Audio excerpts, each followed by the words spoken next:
Yo, what is good, YouTube? Welcome back to another JC2K video. In today's video, we are going to be talking about the brand new Domination that is out for Season 6 and whether or not it is worth completing here in NBA 2K25 MyTEAM. Before we hop into the video, if you haven't already, make sure you hit that subscribe button. Help me push towards the 40,000 subscriber mark on the channel. I upload every single day, tons of consistent daily MyTEAM content. Would really appreciate it if y'all do subscribe. Without further ado, let's hop right into it and let's check out this Domination. So, starting with the Domination reward, which is Dark Matter Jalen Williams.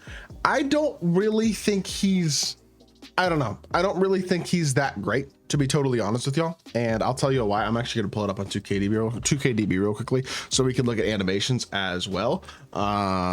Please, thank you. And let me get this card pulled up because J-Dub is, in my opinion, not that awesome. His jumper's nice. It's the same jump shot he had in his diamond card. A lot of people like that card earlier in the year. It's a good budget small forward. At this point, though, he's only 6'5" at shooting guard. Yes, he's got a 7'2" wingspan, which helps, but he's still not super big. Not only that, the stats are good, but they're not jump off the page and saying 85 driving nuggets are ridiculous. Defensively, he's very, very solid. He's a good playmaker, good shooter, good finisher. He's a good card, but he's not a great card. He's got a very nice jump shot, but he doesn't have an elite fade. Darius Garland dribble style is super nice, but outside of that, hard and escape isn't very good. DeMar DeRozan's behind the back isn't very good. I'm not the biggest fan of the Brunson drag back. I know a lot of people like it. Definitely good with the Garland dribble style to burst out of, but in terms of 300 off of it and shooting with it, I don't love it quite as much. It's not terrible though, but at the end of the day, he doesn't have a good escape. He doesn't have a good behind the back. He doesn't have, in my opinion, a great fade, and he's a little bit undersized his position. So he's got some flaws. He's not a terrible card, but he's also not an amazing one, and at a position that is likely going to continue to improve as the season goes on, because I would say the shooting guard position right now is actually one of the weakest positions outside of 100 overalls, because you kind of have Kawhi Leonard, then you have everybody else, guys like still Dr. J from season 2, Brandon Roy, other cards like that. Ron Artest is probably close-ish to that group, but those are your best shooting guards right now. And while J-Dub is somewhere in that category, maybe as the season progresses, I guarantee we're going to get a lot of better other shooting guard options. So to me, J-Dub, not the greatest player reward. So that's the first thing. Is like, I think McAdoo last season at that point was better than J-Dub is right now, in my personal opinion. Additionally, the rewards themselves aren't terrible. So if you're wanting to grind Domination, the reason that you would want to grind Domination, in my personal opinion, is because of the rewards. 12,500 MT per division instead of 10,000 is an improvement. You get a diamond shoe variety option pack, which is 2 shoes. It's only 600 MT basically. I mean, if you sell the shoes and you get lucky, maybe it's 1,000 MT.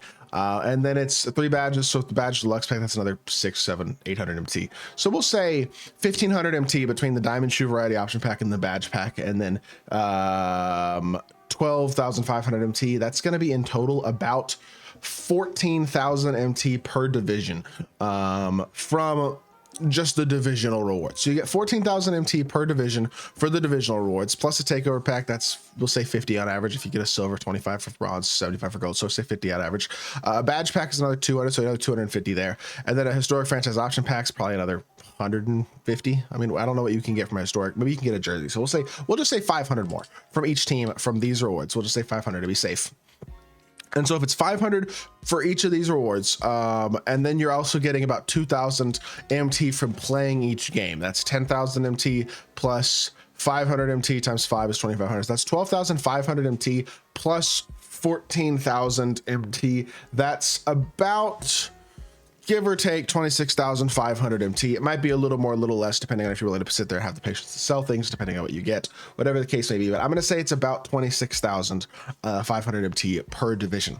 There are 6 divisions, so that gives you in total in the 6 divisions about 155-ish thousand MT, because 25 times 6 is 150 plus the 1,500 times 6, about almost 160,000 MT from the 6 divisions. Then in the final group, you get a Hoff badge option pack with 5 Hoff badges, you get a legend badge, and you get Jalen Williams for the 33, 66, 99 stars, in addition to whatever the rewards are for these final games, which I would assume the final game rewards are a little bit better. But even if I'm being generous and saying those are worth about 5,000 MT, you're probably in total, unless you're very patient with selling stuff, or very lucky with like the badges you pull and things of that nature, in general, you're probably going to make about a little bit less than 200,000 MT from this. If you're lucky, it's, I mean, I would say for the average person, it's about 175,000 MT.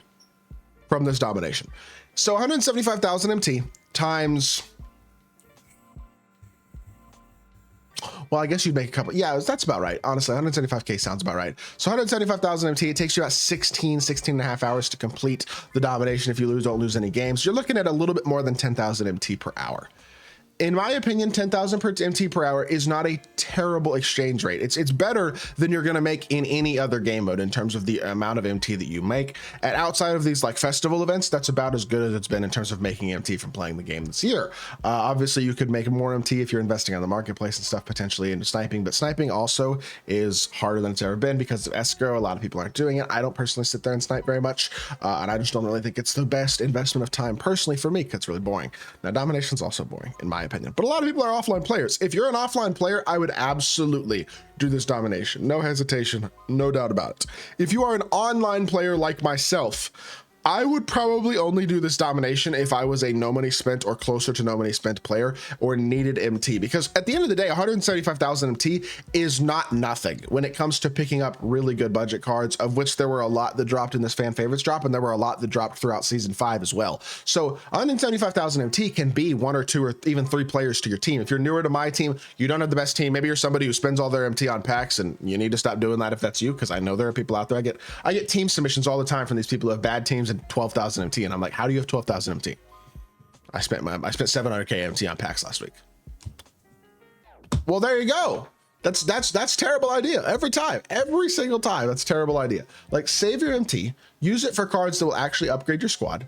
And there's so many good budget cards at every position. You can build a capable team, even if you don't have the MT or the pack luck or whatever the case may be, to build one of the best squads in the game, or the willingness to spend money on the game, which is a totally valid thing.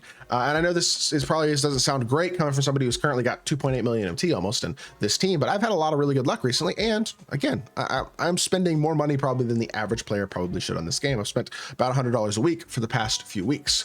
But at the end of the day, I don't think domination is super worth it if you are somebody with a really good team already and you have a lot of MT. I don't really see the purpose of grinding domination. If you are somebody who needs MT, I would definitely say domination is worth it. If you're an OKC Thunder fan, then J-Dub might be a card that's exciting for you to get as well. That's another reason you might want to grind it.